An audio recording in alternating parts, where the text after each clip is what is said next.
Welcome to your Barbados Today evening news update for Monday, August 9th. The first town hall meeting on the issue of mandatory COVID-19 vaccines got underway at the Alexandra School this evening. Government ministers, including Health and Wellness Minister Lieutenant Colonel Jeffrey Bostic, as well as Acting Prime Minister Cynthia Bradshaw and top health officials, among others, were at the location to answer the questions of the public on the matter.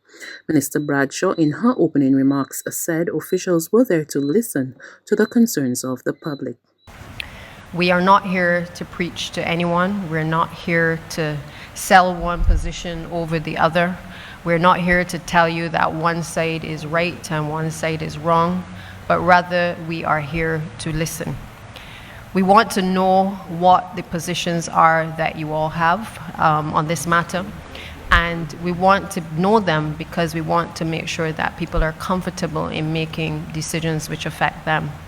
We also know that there may be information gaps that many of you may feel that, from government's end, from the social partnerships end, that we need to close. And therefore, we're willing to listen and to appreciate exactly whether it's the criticisms or even the suggestions and the recommendations as to how we can make this experience that all of us are confronting for the first time in our lives a better one. Meanwhile, the Best Dos Santos Public Health Laboratory identified 9 new COVID-19 cases on Sunday, consisting of 4 males and 5 females. They were identified out of the 1,522 tests conducted. There are currently 111 people in isolation. A total of 4,480 confirmed cases of the virus have been recorded since the start of the pandemic. The death toll from the virus is 48. In other news, interest in the medicinal cannabis industry in Barbados continues to grow. Chief Executive Officer of the Barbados Medicinal Cannabis Licensing Authority, Dr. Chantel Monroe-Knight, said, to date, some 75 people have applied both locally and internationally. Dr. Monroe-Knight gave the update as she addressed a Barbados Labour Party Christchurch East Central Community meeting last night. We opened applications January 18th, and currently there have been 75 applications. So there's 75 persons, companies, both local and international, that have applied for their licenses. Some of them have applied for as much as 7 licenses, yeah?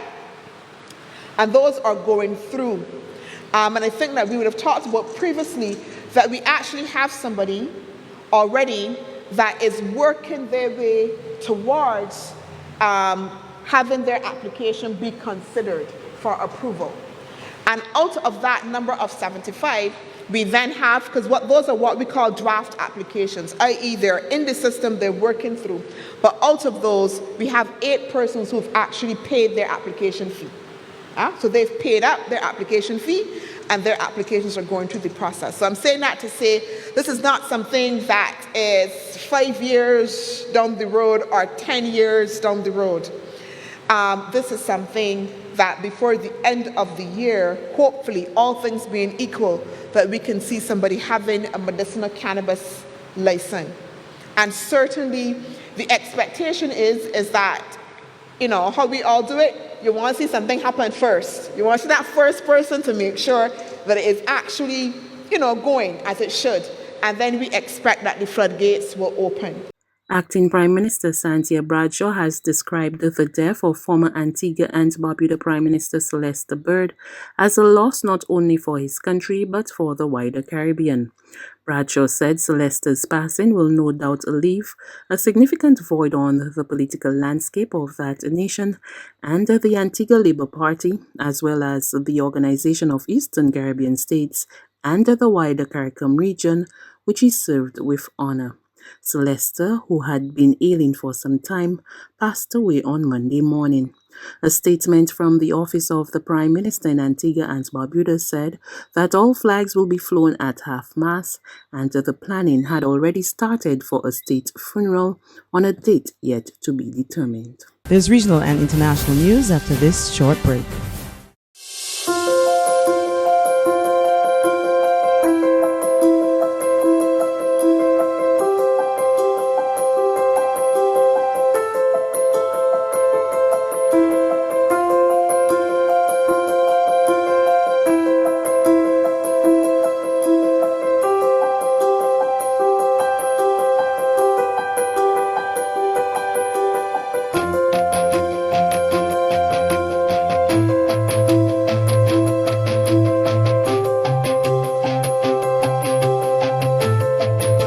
Barbados Today, news you can trust.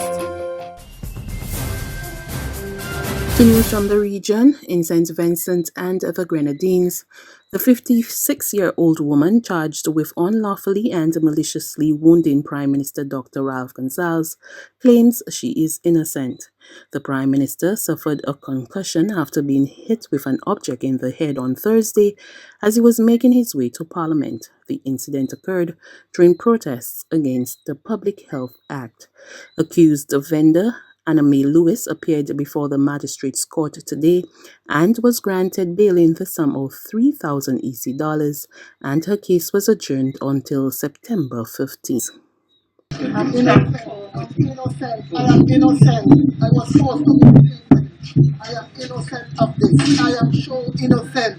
I did not fire no stone after the Prime Minister.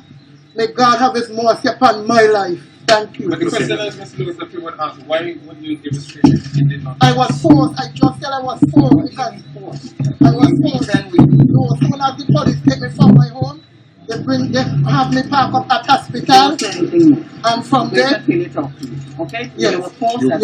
Yes. Tributes pour in from around the region for Antigua and Barbuda's former Prime Minister Celeste Bird, who died on Monday after prolonged illness at the age of 83. The flag of the St. Lucia-based Organization of Eastern Caribbean States is being flown at half-mast for Celeste, who was its first chairman in 1982. He also served as chairman for a second time in 1989. OECS Chairman and Grenada's Prime Minister Dr. Keith Mitchell said the Caribbean has lost one of its illustrious sons, while Dominica's Prime Minister Roosevelt Skerrit said Celeste's contribution to the regional integration movement and the economic development of his homeland will long be remembered and honored. Guyana's President Dr. Irfan Ali and St. Lucia's Prime Minister Philip J. Pierre also paid tribute, as well as St. Kitts and Nevis Prime Minister Dr. Timothy Harris and many other top officials. And finally, a code red for humanity. That's how United Nations Chief Antonio Guterres has described a landmark UN scientific report which stated that humans are to blame for the climate crisis. More from Reuters TV. Deadly heat waves, wildfires destroying US towns and Greek and Siberian forests, Greenland's melting ice sheet, Germany's devastating floods. The world is dangerously close to runaway global warming, and it's unequivocally caused by humans. That was the dire warning from the UN panel on climate change on Monday. Greenhouse gas levels in the atmosphere are already high enough to disrupt the climate for decades, if not centuries, warned the report by the Intergovernmental Panel on Climate Change. Unless emissions are drastically reduced, it said, average global temperatures are likely to cross the 1.5 degrees Celsius threshold within 20 years. Friederike Otto of the University of Oxford, who co-authored the IPCC report, said global warming is now irreversible.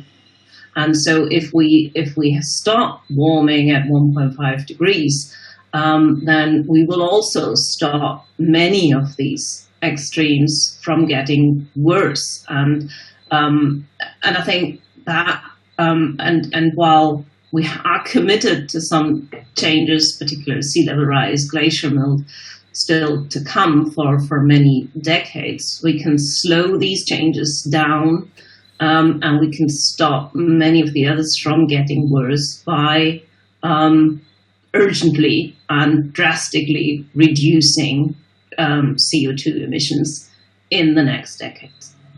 Drawing on more than 14,000 scientific studies, the report gives us the most comprehensive and detailed picture yet of how climate change is altering the natural world and what could still be ahead. That's news. But for the very latest, visit us at www.barbadostoday.bb. You can also subscribe to our e-paper, email updates, or like us on Facebook, and sign up for our breaking news alerts via WhatsApp. We're also on Izumi Media in bus terminals, as well as screenplay at supermarkets and gas stations near you. And you can also hear us on Mix 96.9 FM and Capital Media HD 99.3 FM.